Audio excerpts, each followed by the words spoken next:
Good afternoon. Well, thank you very much for being here. Today is Friday, and it's Good Friday. And there is a lot of dedication needed to be here for this Friday. Well, thank you, everybody. Well, first, on behalf of students, faculty, and the community, I would like to thank the Central and Southwest Asia Studies Center for sponsoring this event. And this event is very important not only for the students, faculty, but also for the community, for education, for the knowledge that we can pass on, and to contribute to the diversity too. So thank you very much, Dr. Kia, and also Dr. Adi Kia, for your efforts and for your leadership in organizing the whole event. And this afternoon, we have a group of scholars from Shanghai International Studies University. And we have a little bit changed this afternoon because of the visa issue. There used to be 5 people coming, and 2 of them cannot come because of the visa application delay. So we cannot get an early enough time slot for a visa interview, so they cannot come. So we only have 3 professors instead of 5. So I will introduce each of them to you in just a minute. And let me first introduce a little bit the relationship that has with Shanghai International Studies University. Well, it's about 8 or 9 years ago when Dr. Meredith Kia and myself went to China for a trip. And we set up lots of China-related programs, and we went through a few cities, and Shanghai is one of them. And we visited Sisu, and we had a special meeting with the Sisu Middle East Research Institute. And from there on, we established a formal relationship. That happened, I think, in 2011. So ever since then, they have been sending delegations to our conference. So this is the 17th conference for and this is their 8th times to be here. So half of the time they have been here, and I'm sure they will continue to be here. And their institute is one of the best in the nation. So as I said last night, it's part of the government think tank in China. So they provide the top leaders of the Chinese government with the information and current events, and for them to make their decision based on. So it's very important that institute plays a very, very important role in not only the academia field, but also in politics, and also national security, and so on and so forth. And that institute has 2 nationwide well-known magazines. And from a fourth year ago, and they appointed Dr. Kia Meredith as the member of the editorial board. And it's a great honor, not only for himself as a person, but also for the university as a whole. So, yeah, congratulations. Very good. Yeah.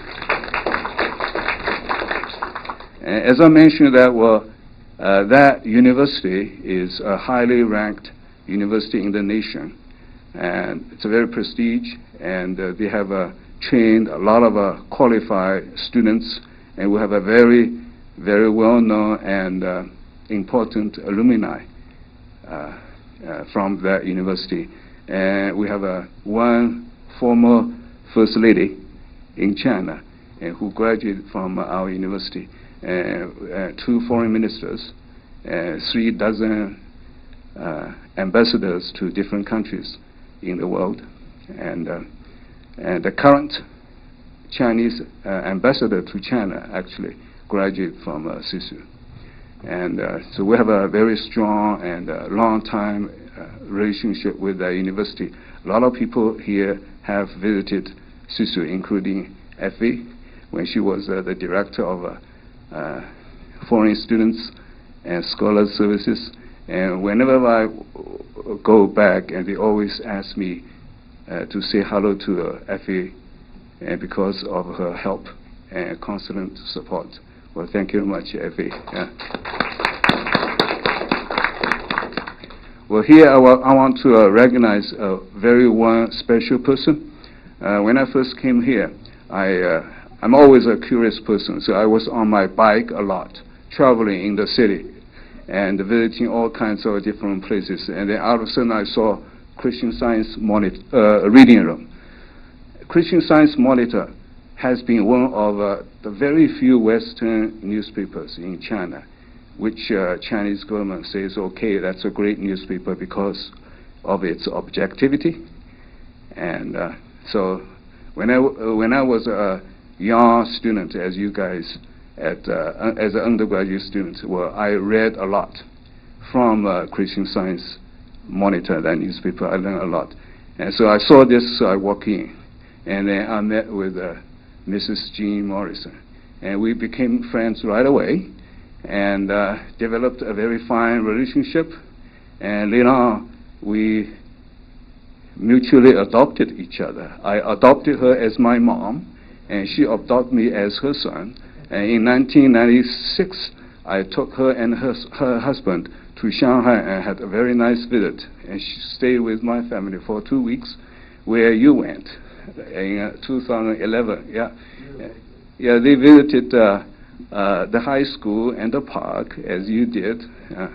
Yeah, so we had a very wonderful experience over there. And at that time, well, my mom was in her deathbed. So she said, well, thank you very much for taking care of my son. And from now on, probably I had to transfer my motherhood to you. So you had to take care of him. Yeah. Well, if he has a problem, you'll just give him a hard time. And ever since then, I have been taking groups after groups after groups of Chinese people to Plains, Montana for visits to get to know the grassroots culture of the American country, the U.S., and we visited schools, hospitals, and the people and ranchers, and we had nice talks, and so that people will have good chances to know what's going on at grassroots level of our culture. And as a matter of fact, well, 3 days ago, I took this group to there too for a very nice visit. We spent one whole day over there, and they believe that's just wonderful. So thank you for doing this for the last 30 years. Thank you very much. And thank you for taking the time and efforts to drive all the way here from Plains, Montana to meet with us. Thank you, Mom.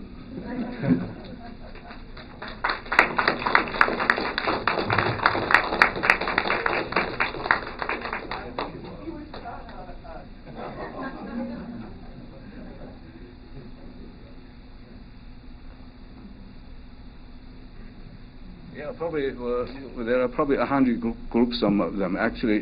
Professor Boo was one of the groups. That's 12, 15 years ago, right? Yeah, that's a long 10 years ago. Okay. Well, anyway, let's get to our business. Yeah, I would like to introduce these three scholars who are to you. On my left is Professor Zhao Jun. He is a professor at the Shanghai International Studies University, and we were fortunate to have him here last year for one whole year as a visiting scholar. And he is an associate professor over there, and he is also the director of the Center for North African Studies. So there is an institute. It's called Middle East Research Institute. And under that institute, there are a few centers. So he is the head of the North African centers. And he has published quite a few articles. And last year, well, actually early this year, he just published one book. When he wrote this book when he was here, and he had a lot of mentoring from Dr. Meredith here. So your name is the first one in on that page of yeah. Okay. Yeah, thank you very much. And today's topic for him is China's participation in Egypt's port construction, opportunities, risks, and its evaluation. That is going to be his topic. And next to him is Professor Chen Xueming. And he is not new to us either. Well, this is his third trip here. And he is the director of another section under that institute. And that section is focused on energy media studies program. Right? And he is the director. And welcome again. Yeah, welcome. And another thing I want to mention about him is that he came here during his honeymoon. So he's still in his honeymoon. He just got married. Congratulations. Yeah. And his topic today is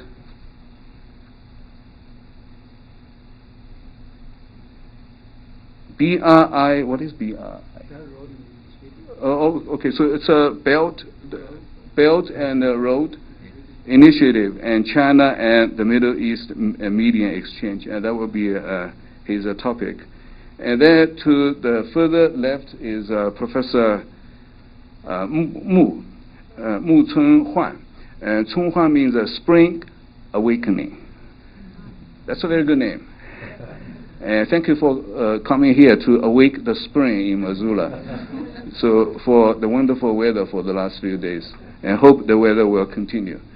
And she is a professor over there, and then she decided to apply for a doctoral degree program. So right now she's officially on a doctoral program with the university. And currently she is visiting Denver University as a visiting professor, just like Professor Zhao did with us a year ago.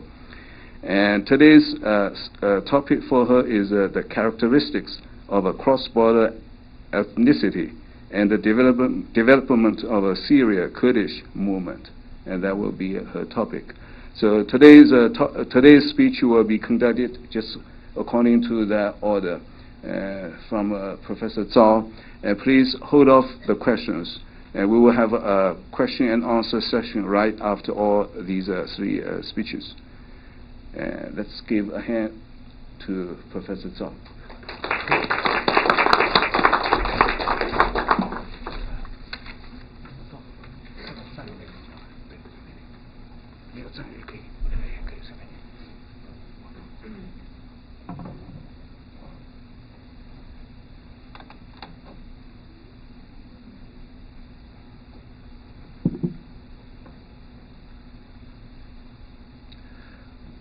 Thank you, everyone.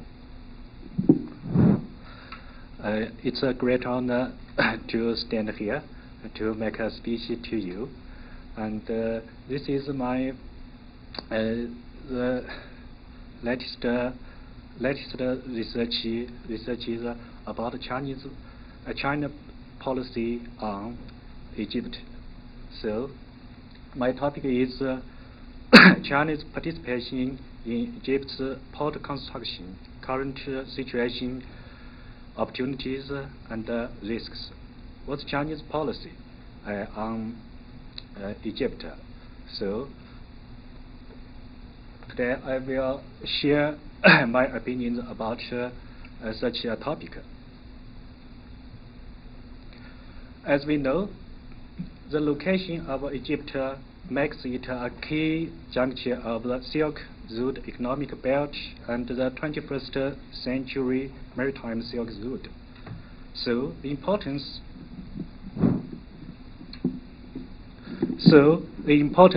of Egypt's role in China promotion of the Belt and Road Initiative shall not be underestimated. Currently, port construction in Egypt is emerging as a new investment in a hotspot of Chinese enterprises. Therefore, how to seize the opportunities to effectively invest in Egypt's port construction while avoiding these risks is a meaningful topic. And today I will share 4 parts in the topic. One, I'll give you a brief introduction about Egypt's port construction and maritime transportation. And part 2, I will tell you what kind of situation China's current participation and in Egyptian port construction. Part 3, I will analyze the opportunities and risks when China participated in Egypt's port construction. And last, I will give some suggestions, maybe on our government. Now let's turn to the first part 1. And here I will give you a brief introduction of the basic features of Egypt's port construction and maritime transportation. As we know, to ancient Egyptians, the Nile was the lifeblood that formed a well-developed network of water routes, and thus port construction became an essential part of people's life and production. With the arrival of Mediterranean era, the water transportation and port construction of Egypt entered a new phase of marine shipping, which was marked by the completion of the port, the land rail. It meant the coexistence of Nile system and the marine system at the time. In recent times, the historic operation of the Suez Canal and Aswan Dam have joined the Nile with the Red Sea and the Mediterranean Sea, which has formed the framework for today's convenient waterway transportation in Egypt, and laid a solid foundation for the sustainable development of its port construction.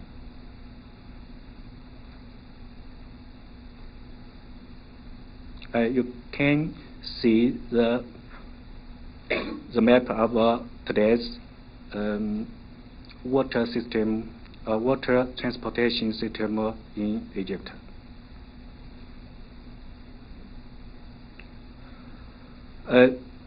According to the historic water transportation in Egypt, I think at the moment there are 4 distinctive features in Egypt's port construction and maritime transportation.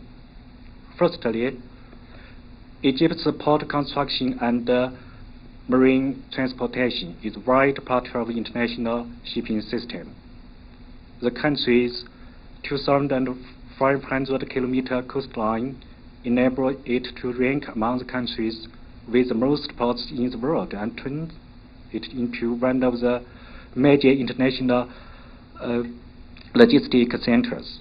Egypt's port infrastructure rank 41 among 137 countries and regions.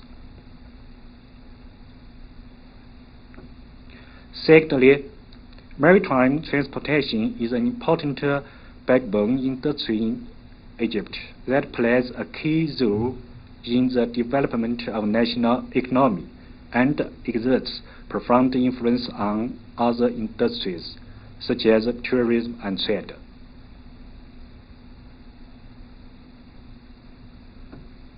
Thirdly, Egypt's port construction propels its domestic economy and international interaction. The construction and development of the ports considerably advances the process of Egypt's globalization and marketization, and strengthens the ties between Egypt and other countries, bringing more opportunities of economic and trade cooperation. At the same time, the advantageous geographical location of Egypt and its well-developed ports have made it a key passage for maritime transportation between the countries surrounding the Mediterranean Sea and Asian countries. Besides, export of goods heavily relies on the capacity of port transportation. Therefore, port construction and development can also drive the construction of infrastructures like railways, roads, and so forth, propel the development of logistics, and strengthen the interaction between Egypt's domestic economy and global market. Thirdly, although the infrastructures of the ports have been constantly advanced, the capacity for ocean shipping still needs upgrading. In recent years, we have witnessed continuous progress in Egypt's port annual holding capacity. But it's a pity that the number of the registered vessels owned by Egyptian companies have climbed from 132 to 151, but most have failed to use in global economy.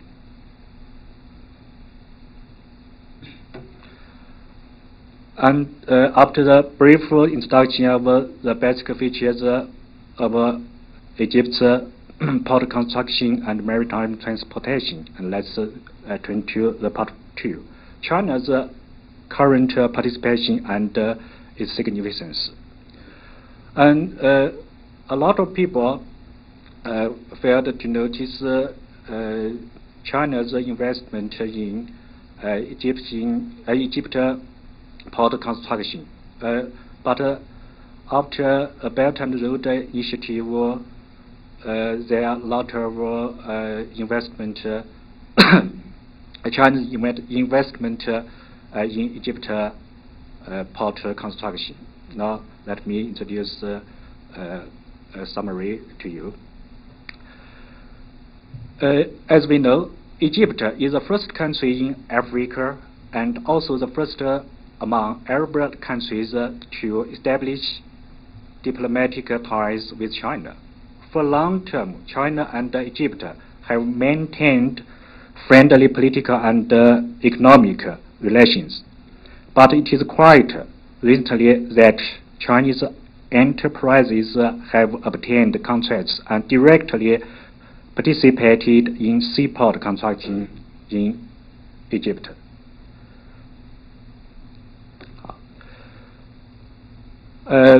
This is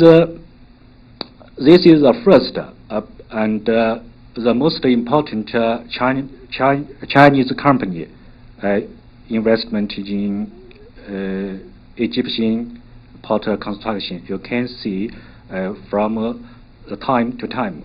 And last, until in March 2015, China Harbor participated in the extension project of Suhana Port and Port Damietta as the main contractor and operator, which was a major breakthrough in Chinese enterprises' participation in Egypt's port construction until now.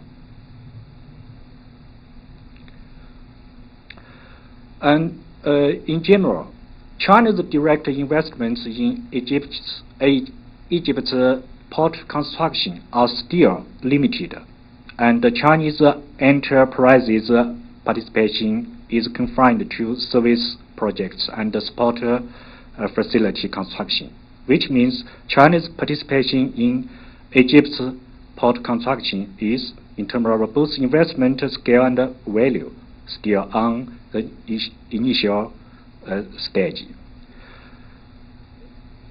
Nevertheless, the participation is a greater significance. It concludes two aspects.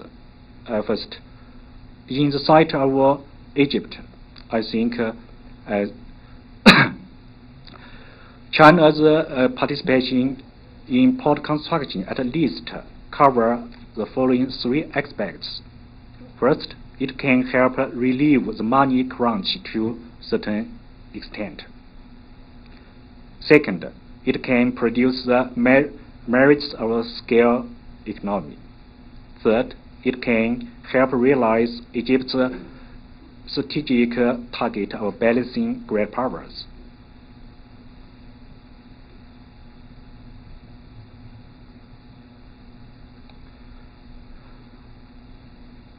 And second, from China's point of view, I think it includes the following.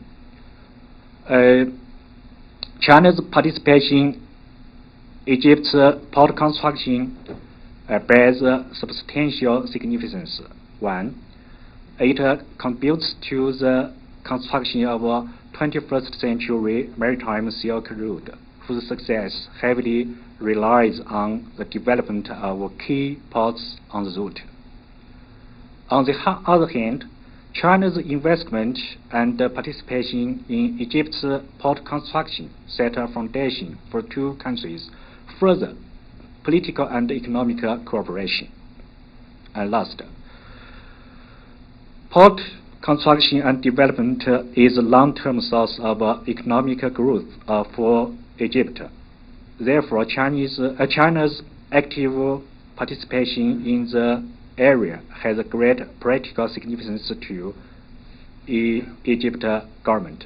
This is our government's view.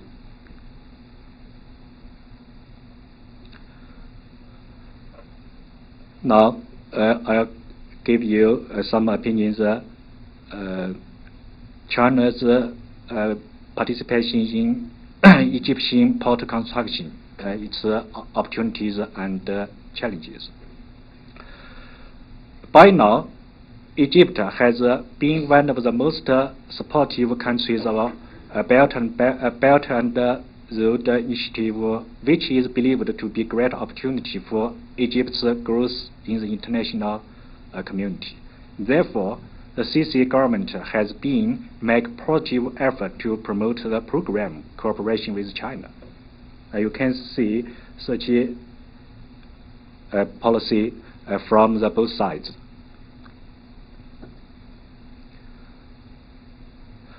However, due to the special strategic location of Egypt and the political sensitivity of the port construction participation, which may be interpreted as an attempt to control Suez Canal, China should be fully aware of the potential risks involved and make sensible decisions.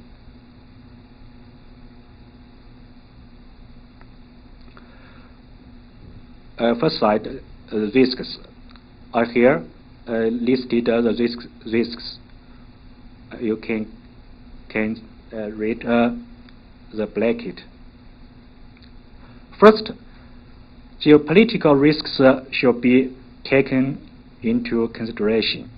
It's about the confrontation between Saudi Arabia and Iran, Palestine issues, and IS, the terrorist organization, a nuclear issue of Iran,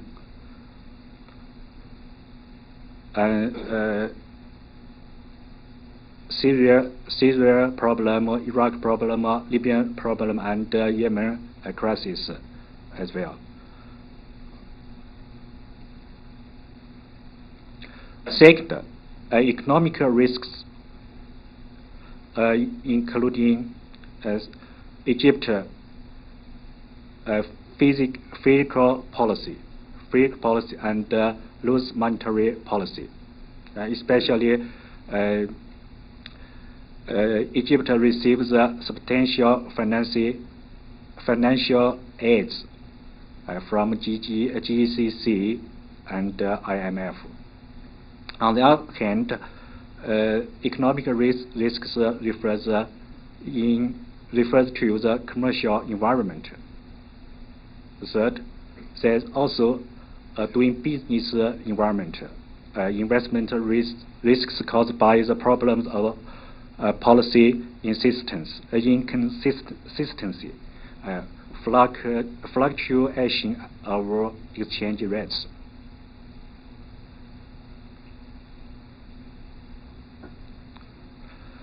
What's more, China's participation in port construction has to face security risks, including social unrest and terrorism in Egypt.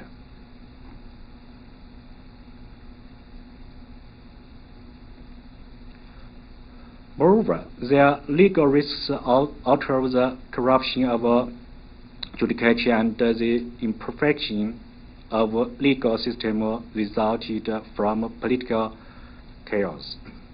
After the establishment of Sisi's government, Egypt has passed a series of laws relating to the investment. You can see the list.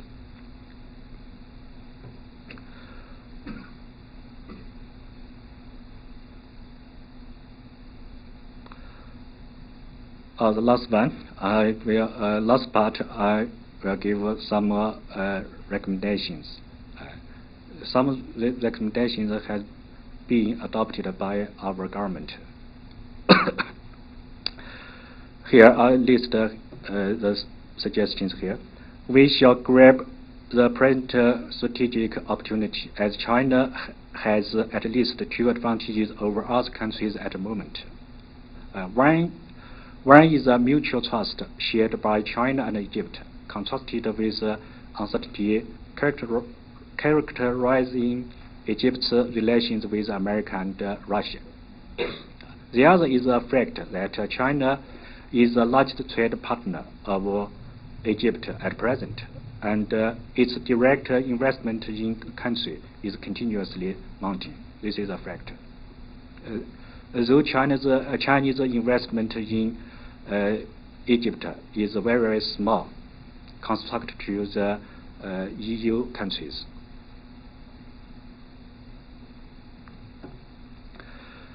Suggesting two, we shall make full preparation includes at least the following three. In the first place, apart from the reminding investors of the possible risks, our powerful departments need to publicize the latest news about China's investments in Egypt, helping Chinese investors make right decisions and clearing their unnecessary doubts and concerns. And this is our government now doing such a business. Second, China's investments in Egypt shall not be confined to the construction of a port itself, as port construction is a systematic program. And today, our government, the investment of government in Egypt have done systematic tasks and investment in Egypt. Thirdly, Chinese investors shall make full use of the preferential measures and simplified procedures according to the new investment law of Egypt. And the investment priorities shall be given to the areas and industries supported by Egyptian government. Thank you all.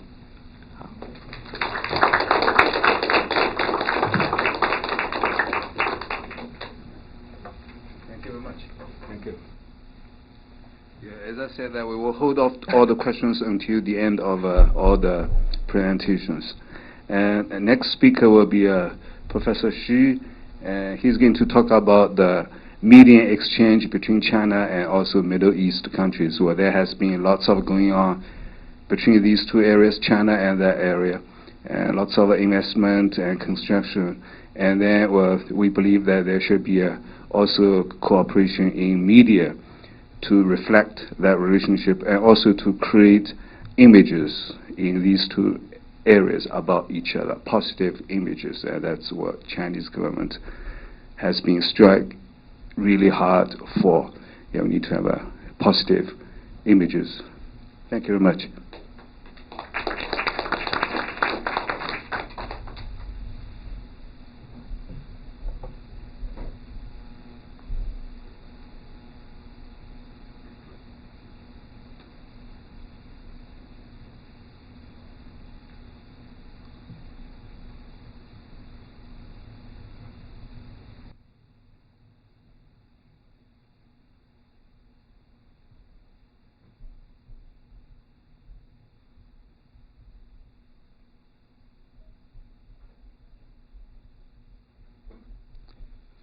Good afternoon, everyone.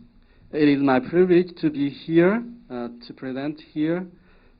Firstly, special thanks to Dr. Kier, Dr. Cao for their special contribution to the 17th Annual International Conference on Central and Southwest Asia. The conference witnessed the cooperation between our institute and the Central and Southwest Asia Studies Center. I think the conference will be better and better in the future. The topic of my presentation is the One Belt, One Road initiative and the Middle East media exchange. My presentation is divided into 4 parts. The first part is about the introduction. The second about the China's achievement in media exchanges with the Middle East countries. The third part is the problem existing in media exchange between China and Middle East countries. And finally, the conclusion. Now let's move introduction. The Belt and the Road Initiative is a road of peaceful cooperation, openness, tolerance, mutual learning, and mutual benefits. The proposal of the Belt and the Road Initiative has brought historic opportunities for the media exchange between China and the Middle East, and have also put forward higher requirements for media cooperation between the two sides. China's achievements in media exchange with the Middle East countries. The media exchanges between China and the Middle East countries can be tracked back into 1950s. In 1955, at the invitation of the China's Journalists Association, a delegation of 6 people from the Egyptian news agency visited China and was cordially received by then Premier Zhou Enlai. In December 1956, a delegation of Chinese journalists arrived in Cairo to implement the China-Egypt Cultural Cooperation Agreement of 1956.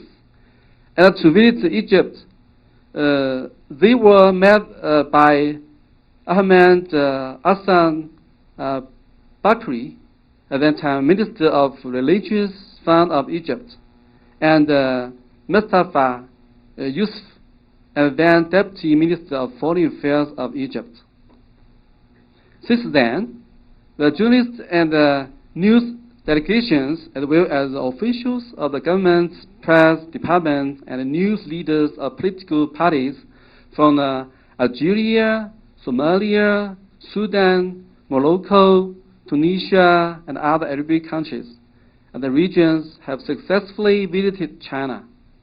In October 1981, a delegation of Chinese journalists arrived in Mogadishu, the capital of Somalia, and began a 4-day visit to Somalia. The delegation was received by President Said. In March 1992, at the invitation of the Egyptian press and Ahlan, a delegation of China People Daily, headed by then chief editor Shao Huze, arrived at Cairo for a friendly visit to Egypt. Egyptian Information Minister Sarif met with Saud Huze and his delegation in Cairo. Since the beginning of the new century, the friendly and cooperative relations between China and the Middle East countries have made new progress. In September 2004, China and the Arab countries signed the Declaration of China-Arab State Cooperation Forum. On the same day, China and the Arab countries also signed the action plan of the China-Arab State Cooperation Forum. Since then, media exchange and cooperation between China and the Arab countries have begun to be carried out with many forms, channels, and levels. The scale and frequency of exchange are greater and richer than before. The media exchange between China and the Middle East covers all aspects related to it, including the exchange between government news departments, as well as between radio, television stations, and the print media on both sides. Almost all the central media and the news organizations in China have various exchanges and cooperations with medias of the Middle East countries, includes People Daily, Xinhua News Agency, CCTV, China Radio International, and China Association of Journalists. Some Chinese media have also established regular exchanges and cooperation mechanisms with the Middle East media in terms of the radio and television media exchange. The Arabic language channels of China Radio International, which started in 1957, broadcast 22 hours a day and is widely welcomed by listeners in the Middle East countries. 2. The content of communication is more abundant. First, the number of branch officials and press stations is increasing. China's Xinhua News Agency has branches in 14 Middle East countries and their regions. The People's Daily has branches in Egypt, Syria, Tunisia, and Sudan. China Radio International have a journalist station in Egypt and Qatar, respectively. Following the establishment of Egyptian Middle East News Agency in Beijing branch, Qatar Peninsular Television in 2002 and Morocco News Agency in 2005 also set up branches in Beijing. 2. The sharing of news resources and personnel cooperation has been further strengthened. 3. There are various forms of communication such as seminars and training courses. 3. The Internet and new media exchanges are flourishing. In May 2002, the Arabic website of China Radio International was officially launched. China's mainstream official media have launched their own Arabic online editors, such as the Arabic versions of China Radio International, the Arabic versions of China Central Television Network, People Daily.com, and Xinhua.com. The Arabic online editions of these media has also opened an interactive space for Arabic readers and has achieved initial results. For example, Xinhua Arabic language channels has opened official accounts on social media, Twitter. The Arabic language versions of China.com and Arabic language versions of China Radio.com also opened official accounts on social media, such as Twitter and Facebook. Xinhua News Agency has also tailored mobile news media produced with completely independent intellectual property rights for users in the UAE, the mobile phone app of Xinhua in the United Arab Emirates, which is the only Chinese Arabic bilingual news, information, and services information app. 4. Continuous improvement of media communication mechanisms.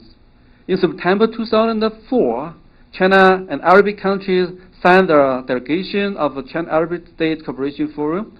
On the same day, China and Arabic countries also signed the Plan of Action of the China Arabic State Cooperation Forum.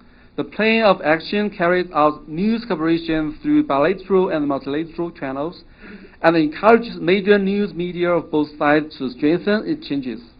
In 2011, the first China Arabic Radio and Television Cooperation Forum was held in Ningxia, and it was held every 2 years through this forum.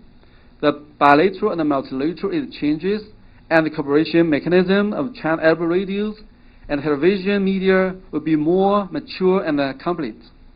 In addition, several of the Middle East countries are African countries, and most of them are members of China Africa Cooperation Forum. Therefore, these countries belong to both the Middle East and Africa, and the media exchange and cooperation can be carried out within the framework of China Arabic States Cooperation Forum and the China-Africa Cooperation Forum. Number 2, problems existing in the media exchanges between China and the Middle East countries. Although the coverage rate of Chinese media in the world is almost the same as that of Western countries, there are a big gap between China media and the Western media in terms of the international audience, contact rates, residence rates, audience rate, and listening rate. The work of the media has not substantially improved China's international credibility and international public opinion leadership. This led to China's lack of discourse power in the Arabic world, which is not commensurate with the national strength. Institutional and mechanism aspects. In 2008, the first China-Arab News Cooperation Forum was held in Beijing. The two sides signed the memorandum of understanding on friendly news cooperation and exchanges between China and the member states of the League Arab States, which marks the exchange between China and the Arabic countries. After 10 years of development, great progress has been made in the media exchange between China and Arabic countries. But there are still some problems, such as the time lagging, lack of coordinating, and lack of attention, especially in terms of frequency level and the scale of exchange. Media exchange between China and Arabic countries lag behind exchange and cooperation in other fields. There is a lack of coordination in news work, especially in major international news and important events involving bilateral relations, and lack of cooperation, reporting, and coordinating response. News communication has not yet received enough attention. In sense of diplomacy, mainstream Chinese media in Middle East countries lack of sense of overall situation. Subject and means. There are not many non-government media engaged in relevant work, and without policy, encouragement, and guidance, the self-media is too scattered and present to the Arabic world a more colorful China, which is different from official promotion. It is also difficult for China to effectively promote private exchange between the two sides. In terms of means of communication, the corresponding measures of the Chinese media are limited to open accounts in international social media, but these measures are only forms, and further efforts are needed to expand the influence of content and innovation work methods. Public opinion environment. The United States, Russia, Britain, France, and other Western countries have their own interest and strategic planning in the Middle East region for a long time. In addition, the development countries are in the traditional domain position in international politics. Their media have developed maturely in the Middle East region and become powerful to the local media.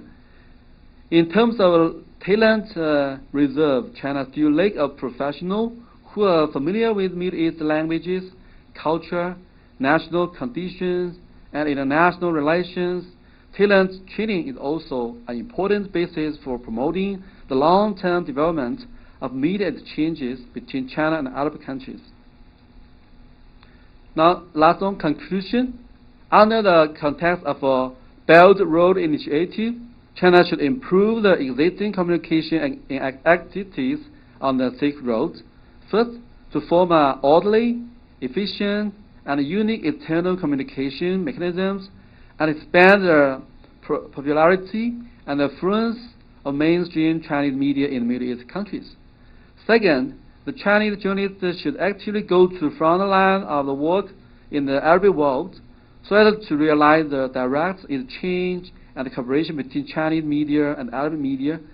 They should tell Chinese stories well and innovate international communication, arts, and techniques in a way that is acceptable to every audience.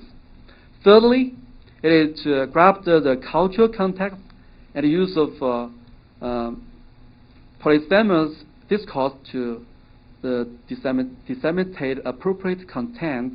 In addition, the media exchanges between China and Middle East countries should also include religious considerations and humanistic care so as to express opinion in a way closer to people's hearts.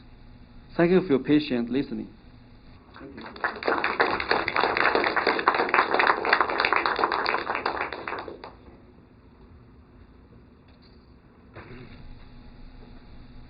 Well, thank you very much, Professor Chin, for your talk. And next, we welcome Ms.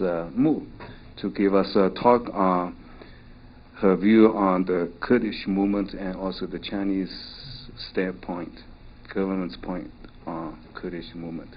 Well, thank you very much.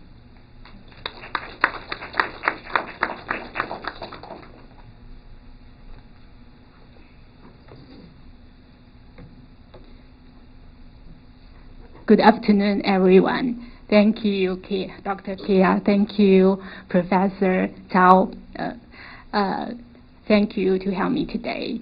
And I'd like to talk the characteristic of cross-border ethnicity and the development of Syrian Kurdish movement. As we know, the Kurds is the fourth largest ethnic. Sorry.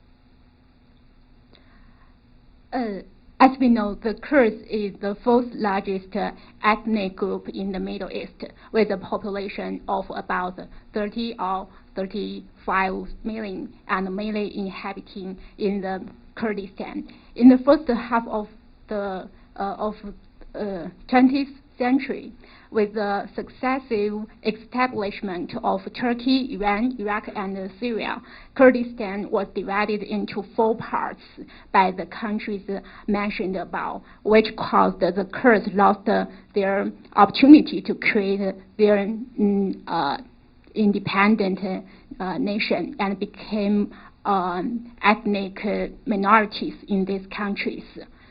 Since the Kurds couldn't realize their national rights in these host countries, even their ethnic identities were not recognized, and basic civil rights couldn't be guaranteed.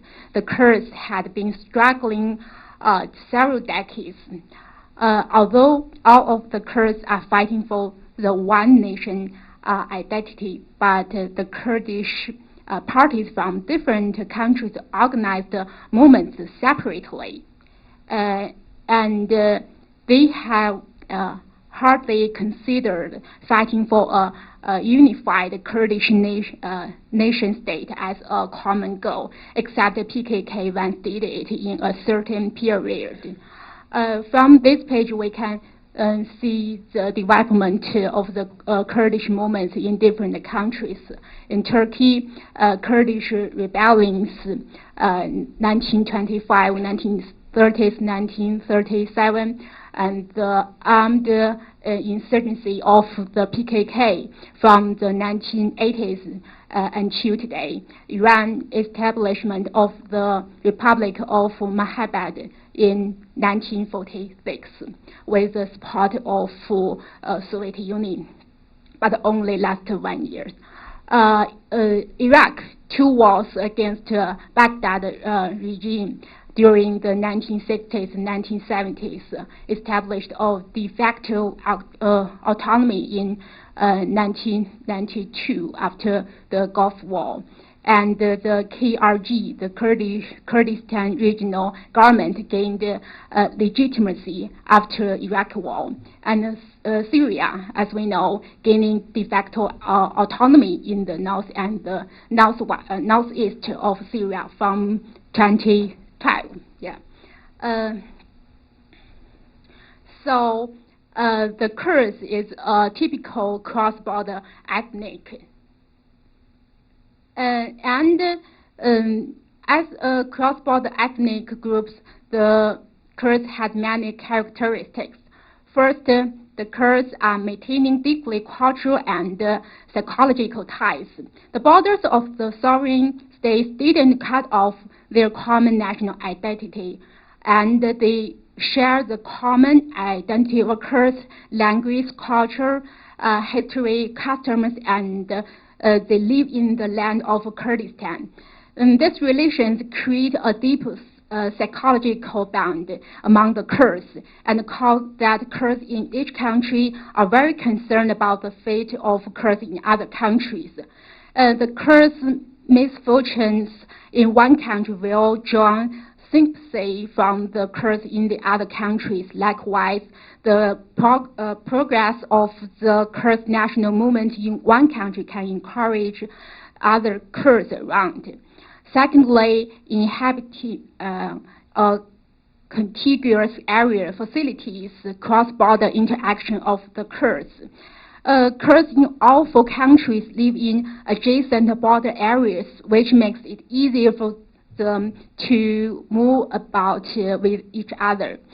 Third, some Kurdish parties would like to expand their influence to the neighboring Kurdish regions. Due to oppression of the sovereign states, the Kurd parties are in difficult environment in their host countries. The neighboring Kurdish areas are strategic choices for them to seek refuge, to preserve their strength, and to mobilize the Kurds there. And on the other hand, the powerful Kurdish parties also attempt to extend their influence beyond the borders. These characters of the cross-border ethnicity results in the spillover effects of the Kurdish movements. The development of the Kurdish movement in one country probably influences the movements in the other country.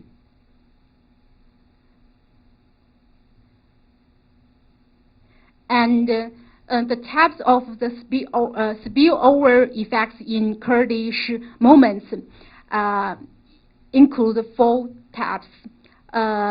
First is mobilization aspect. Here it mainly refers to the contagion of nationalism sentiment. It means that the greater progress of Kurdish movement in one country will inspire the Kurds in the other countries. This phenomenon was caused by the common national identity. Organization aspect. It means it refers to the impact on the establishment and development of Kurdish organization and parties.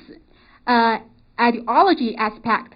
The theoretical basis for the aims, methods of the Kurdish movement. It means activity aspect. It means the impact on the specific process of the development of the Kurdish movement.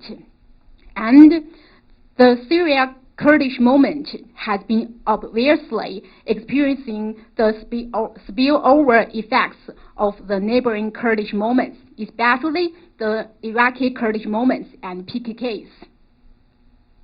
And why the Syria Kurdish movement is deeply affected by the spillover effects of neighboring Kurdish movements. There are three reasons. First, Syria Kurdish movement developed relatively late, and it once lagged behind for a long time.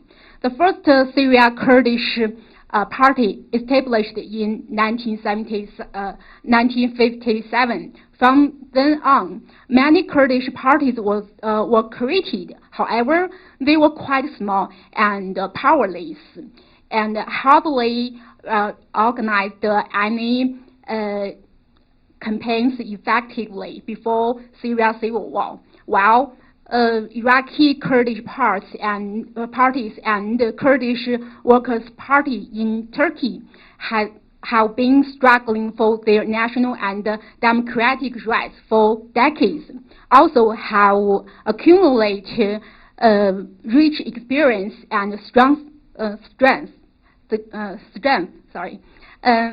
The Syria regime opened its boundaries to Iraqi Kurdish parties and PKK from 1970s until the end of last century, which facilitated the PKK and the Iraqi Kurdish parties' impact on Syria Kurdish movement directly.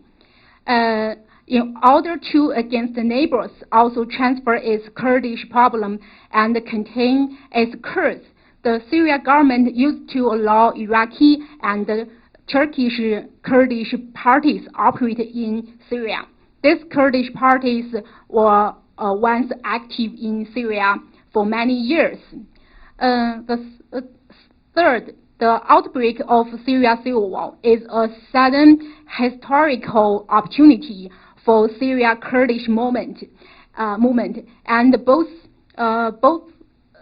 Kurdistan regional government and the PKK attempted to exert their influence on the movement. In addition, to make the most of opportunity, Syria Kurds needs more help from the neighboring Kurds. So it is inevitable for the Syria Kurdish movement to be mainly influenced by Iraqi Kurdish parties and the PKK. And the way of the spillover effect of the neighboring Kurdish movements impact on the Syria Kurdish movement. I think there are two ways: intentional infiltration and the unintentional ways. For the intentional infiltration, it means the neighboring Kurdish parties deliberately and purposefully influence the Syria Kurdish movement. In great extent, Iraqi Kurdish parties and PKK try to make the Syria Kurdish movement to the extension of their own movements. Organization infiltration, both Iraqi Kurdish parties and the PKK have the Syria Kurds found parties. The Kurdish Democratic Party in Syria, which is the first Kurdish party in Syria, was founded with the help of Iraqi Kurdish Democratic Party. While the Kurdish Democratic Union Party, PYD, which is the leader party of the autonomy of Kurds in Syria today, was founded with the support of PKK. In this process, they built up influence in Syria Kurdish area. And ideology infiltration, the sort of construction in Rojava autonomy originates from the democratic confederalism of Öcalan, the leader of PKK. At the same time, the KRG, also the Kurdish regional government, also tried to export its autonomy model to Kurdish autonomy in Syria through support the Kurdish National Council. And the activity infiltration, especially after the outbreak of Syria civil war, the neighboring Kurdish parties support the Syria Kurds organizationally and militarily. And unintentional involvement includes contagion of nationalist sentiment. For instance, the development of Iraqi Kurdish movement during the Iraqi war in 2003 provided an important psychological boost to the Kurds, mobilized and encouraged the Syria Kurds. Also, the export of parties' contradiction. The conflict between Iraqi Kurdish parties, KDP and PUK, Kurdistan Democratic Party, and the Patriotic Union of Kurdistan, had led to the formation of different factions in Syria Kurdish parties, which exacerbated their contradiction and splits of Syria Kurdish parties. And the results of these effects are both positive and negative. The positive effects means promote the rise of Kurdish movement, and the negative spillover effect means impede the Kurdish movement. Conclusion. As a cross-border ethnic group, Kurdish movements generate spillover effects universally. Due to the specific conditions and environment, the spillover effects of the neighboring Kurdish movements impact on Syria Kurdish movement obviously. The effects are both intentional and unintentional, and the results of the effects both positive and negative. Thank you.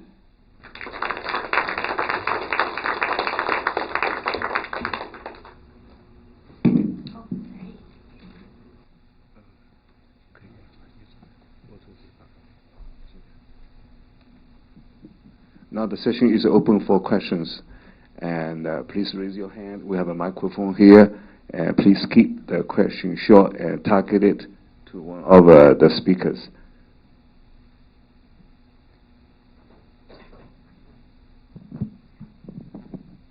Testing. I'm just curious if you can tell us a little bit more about the nature of the trade between Egypt and China. What sort of products are these two countries exchanging?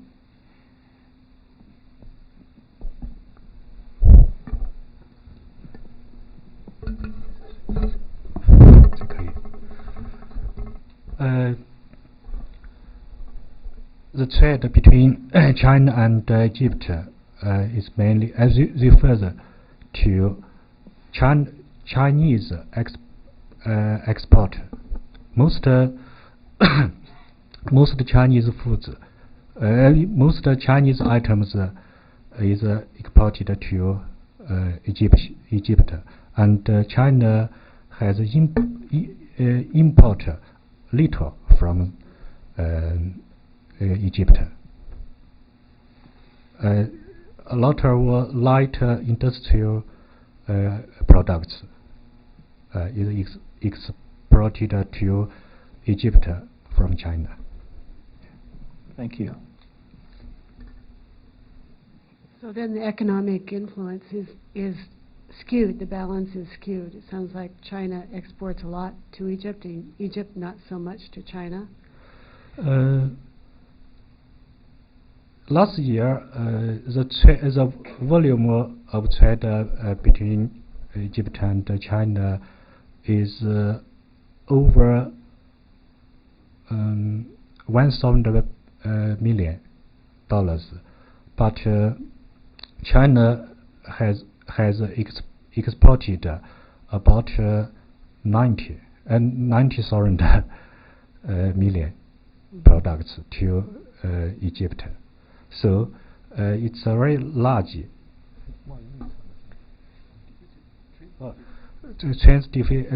trade deficit for the Egypt. Yeah. Do you see that the Egypt-China trade relationship might at some point be viable on a more equitable basis down the road? in your presentation, it sounded like they're working on some trade agreements, international agreements, and rules of conduct to be play on the same page. So I'm just wondering. That sounds to me like you're anticipating, or your presentation gave me the impression that perhaps at some point China and Egypt would have very strong trade relations relative to, say, Russia and the United States, European Union. Was that a? I think China, the relation between China and Egypt, very strong in economy and political. Yeah, political, yes. But not security area. Yeah. So it's not a place we would want to invest in anytime soon. Yeah. Okay.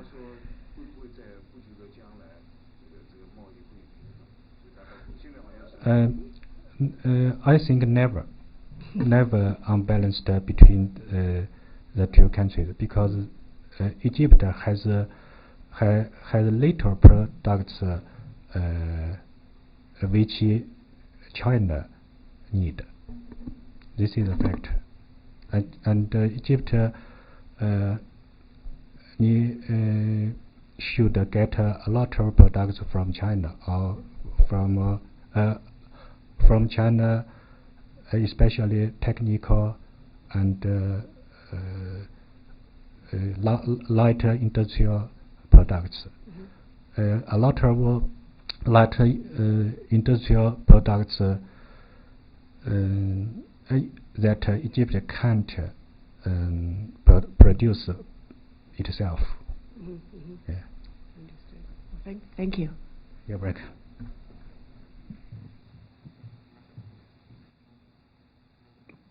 I was just wondering about tourism. A lot of Chinese tourists come to Egypt.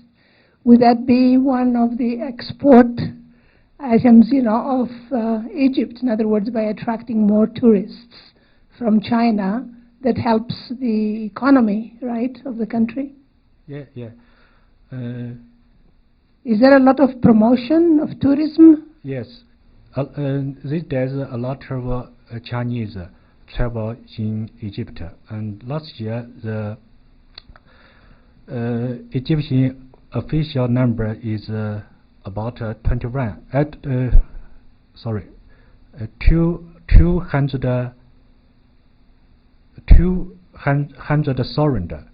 Chinese went to Egypt. 200就是20万，对，yeah.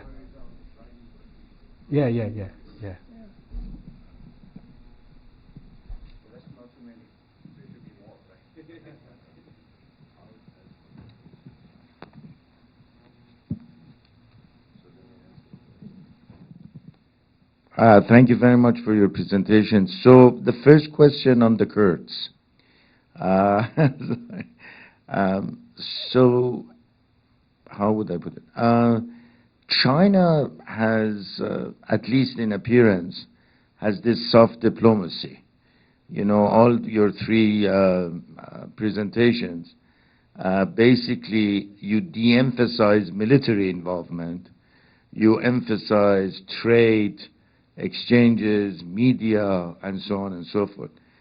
So the strategy of China seems to be promoting good relationships, basically, and by influence, by providing Egypt with basic material goods and so on and so forth, and compete with Russia and United States at the same time for the same markets.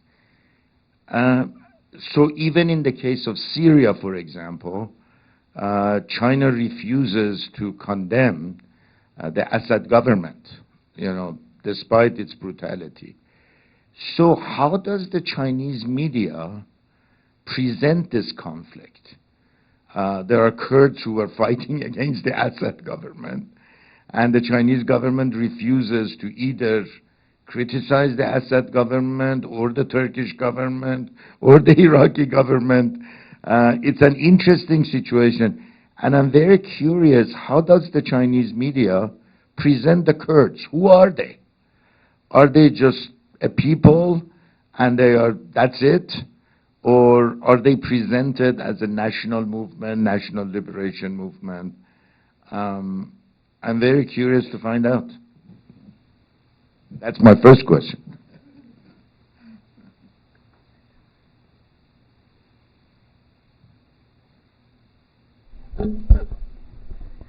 Thank you, Dr. Kia. I think, for China, our foreign policies always very care about, the business and good relations with the foreign states. And for China, I think in the Middle East, safety and stability is the most important things.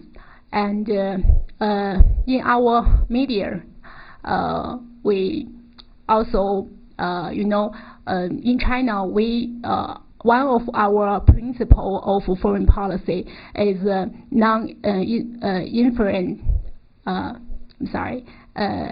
interference of other countries' internal affairs. Right. So in our media, when we report the issues of the Middle East, include the Kurdish issue. We also just report the fact what was happening there and normal comments.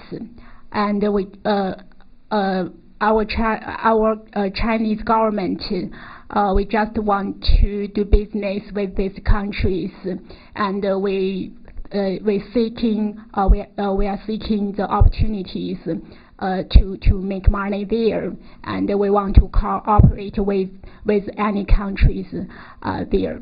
So we didn't comment the Kurdish issue too much. Especially, China opposes any, the separatism, because China also have the same questions in Xinjiang. So we don't comment too much. Thank you. Yeah, that's a very good point. So, promoting Kurdish separatism might be equated then with separatism in China's northwestern province, Xinjiang, which would be a bit of disturbing comparison. The second thing, I apologize, but what I am getting from all three presentations is that China sells much more than it receives from the Arab world. I still don't know what Egypt exports to China. I know what China exports to Egypt. It seems like trucks and trains and ships are basically overwhelming the Egyptian market with Chinese-made goods. But there is not much going from Egypt to China. And that strikes me as less of an economic issue than buying political influence and making Egypt or other Arab countries more dependent on China. Is my reading correct, or am I just completely missing it? June? If you don't feel comfortable answering it, I understand you. As we know, road transportation in Egypt is in backwardness.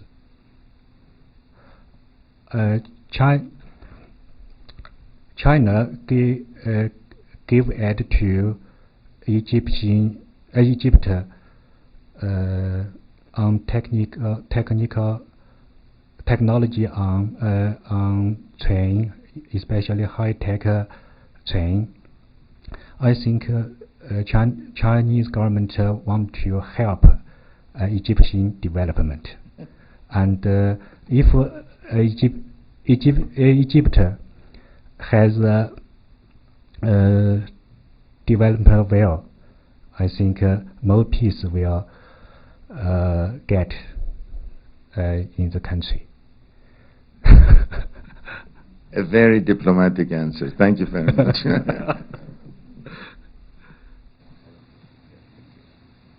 Well, I have one comment. Well, nowadays we have a One Belt, One Road, right, initiative, and try to build all kinds of seaports, railways, airports. As Dr. Kia mentioned, that the transportation normally it's a one-way.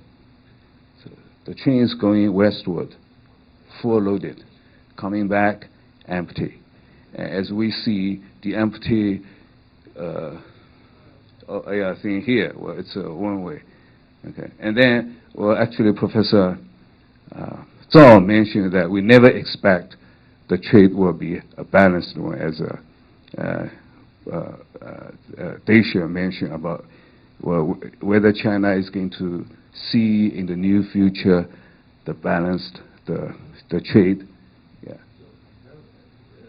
So don't the Chinese people ask why they are producing all these goods that are going out instead of being used in China? Well, we privately people will ask each other, and then if you ask openly, or even if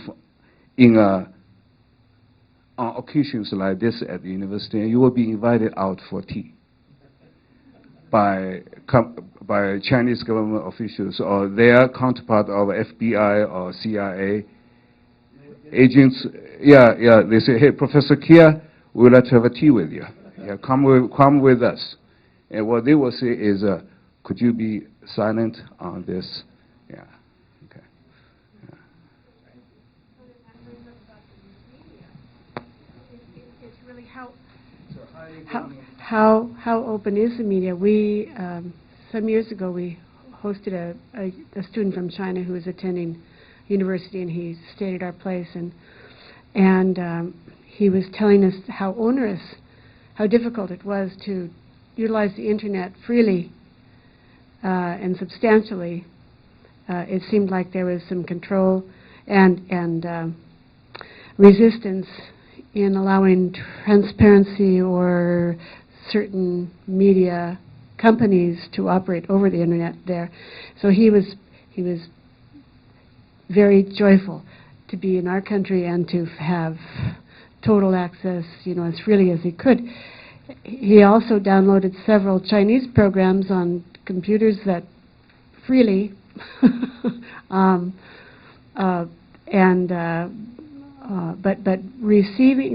communicating with him now, it seems like our messages they're not edited, but they're rarer than they normally have been. It seems like some messages get through and some don't, and I don't think it's an internet connection issue. Can you comment on the freedom of, speech and media? We heard that on the Kurdish and the media the news gives the scenes, but no commentary is given. So in the media that you're talking about, is there any freer exchange or any more openness in the communication flow than, say, 5 years ago? Has that changed at all?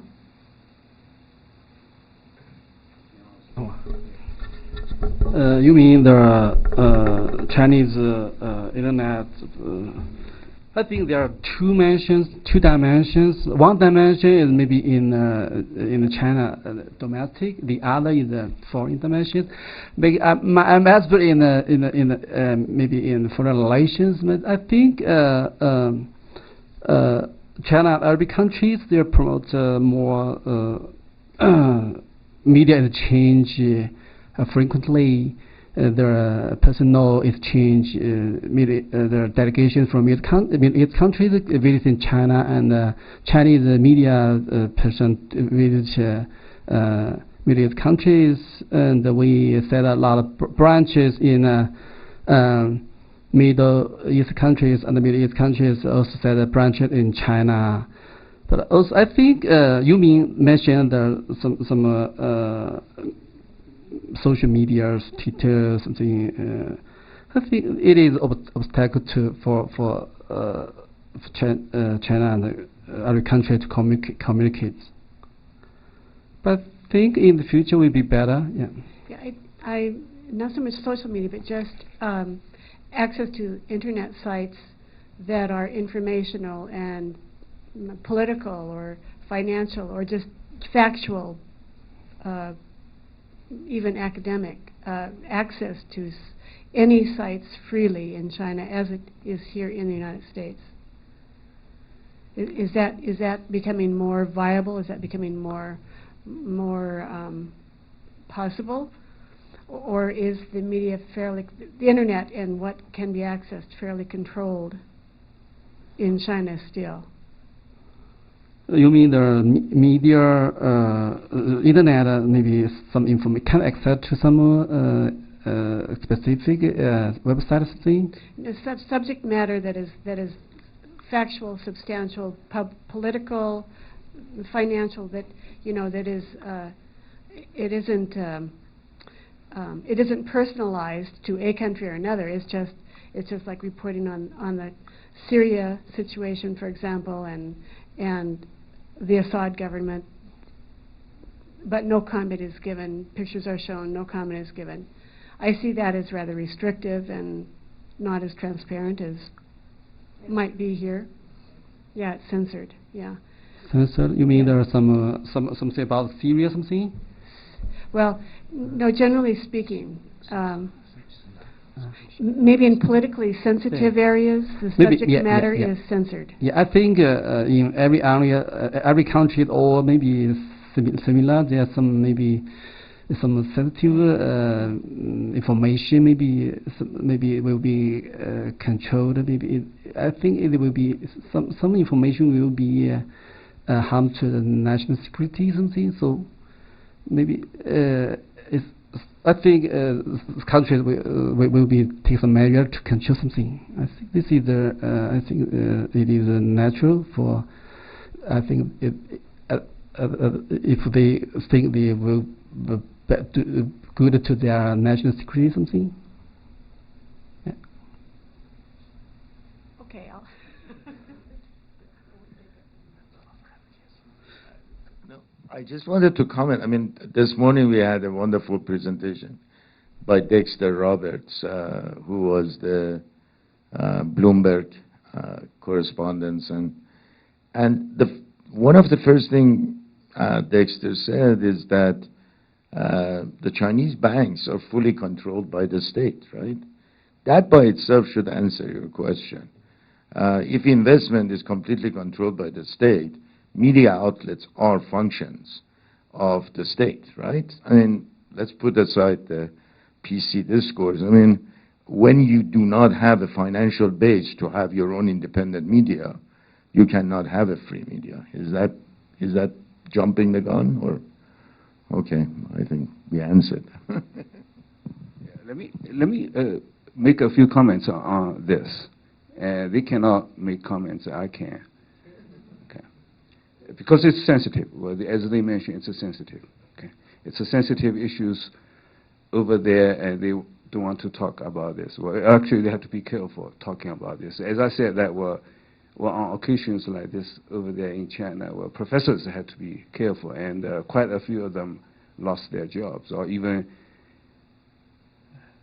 they lost their freedom because of the fact that they don't watch out their mouths. Okay, but here it's okay. So I will make a few comments. I don't think I will get into trouble. Well, anyway, so the internet over there in China. Well, with that, you cannot access Google. Google is banned. You cannot have access to Google. And then some people use VPNs, right? And try to climb over the wall. That's what they say, climb over the wall so that they can have access to some of the sites which are not available in China to get over the wall so they can do that. And now, the government, they try to have a control over that too, to see who is using this. They will talk to you if they find that you frequently use this, for what purpose. Okay, and so there is no total freedom in internet access over there, and that's what happens over there. And now let me talk about media, mass media, how it works. Okay, normally every week, well, there's a department which is called, they use that word, it's a positive word. And here it's a negative word, but over there it's a positive word. It's the propaganda department. Propaganda department. And propaganda here is like a negative, but over there it's a positive. So there is a called Central Propaganda Department under the Central Committee of the Chinese Communist Party. So every week they will issue, what do you call that? Yeah, that say, well, what you can talk, what you cannot talk, for what you should be silent about this, and then for what you can talk and report and discuss, and there is a guideline for you. You have to use that guideline to report this issue or that kind of issue. Or there are some situations over there in America, like the travel ban. We call it travel ban. Donald Trump called it. It's a administrative order on delayed entry into the United States. And here the mass media used the word travel ban. And then in China, the propaganda, they propose a word, a phrase that they use. Their use, not travel ban. Their use is Islamic ban, right? So they went one further step to call it Islamic ban. And here we say travel ban. Donald Trump says delayed entry into the United States of America until we have a measure to check their background. And that's what it is. And the mass media use travel ban over there. That propaganda department issued a guideline to say we need to use this phrase. And everybody has to use that phrase. And if you use a different phrase, you use a Donald Trump's phrase, and you will get into trouble. And that's what happens. And then normally weekly they have issues, send out issues to all mass media, newspapers, radios, okay, and then they will close you if you make too many violations or you make big errors to openly report what are not supposed to report or using the wrong guidelines, not following the guidelines. Okay, you don't have to make a comment. Any other questions?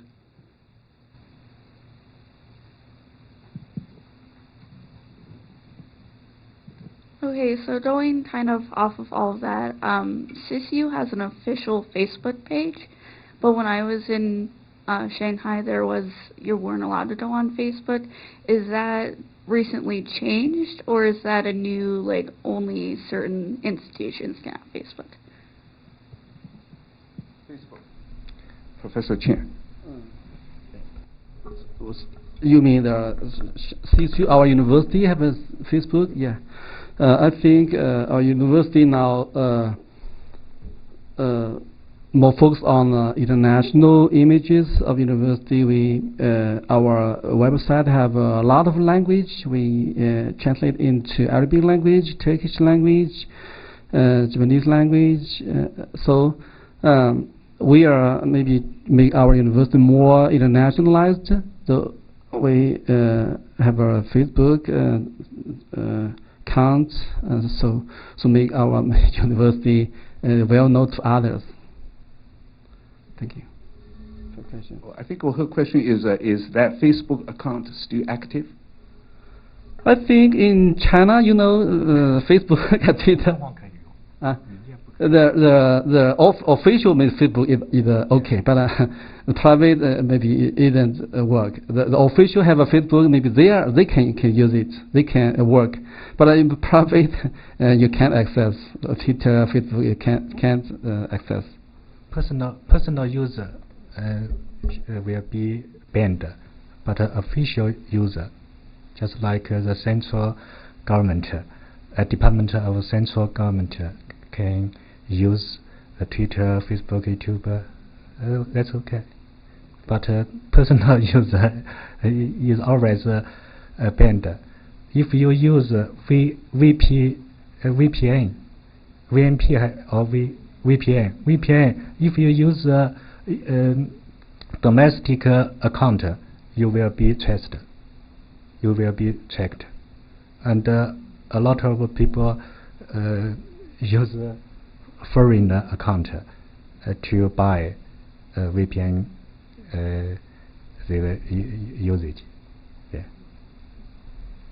Yeah. Any other questions? 所以小木要在外面有商户赶快买一架回国用，不要用国内的。So 买过了很麻烦，用你是国内商户。this might be more of a question for you, but I'm not sure here, so we'll see.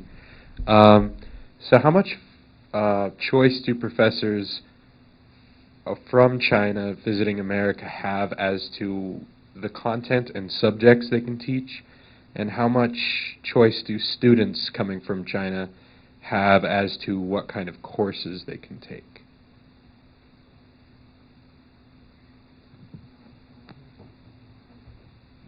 Yeah, let me pick up with the second question first. Well, we have lots of exchange students, and they are so happy and excited when they come here to see the variety of courses that they can take.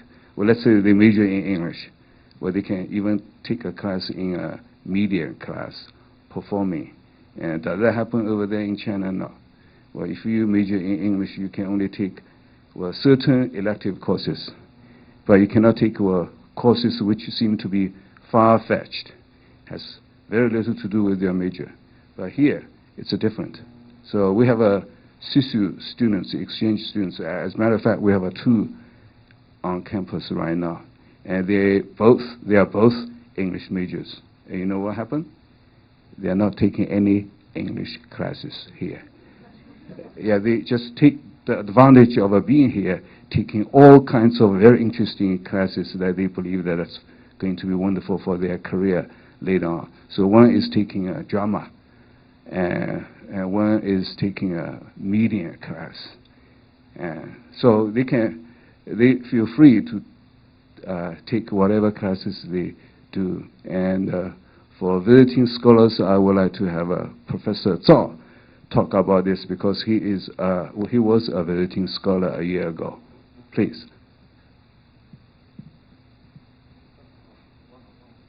就说访问学者到这边来，他是不是可以在班里面或者在公共场所谈论任何他想谈论的地方？有没有觉得受到限制？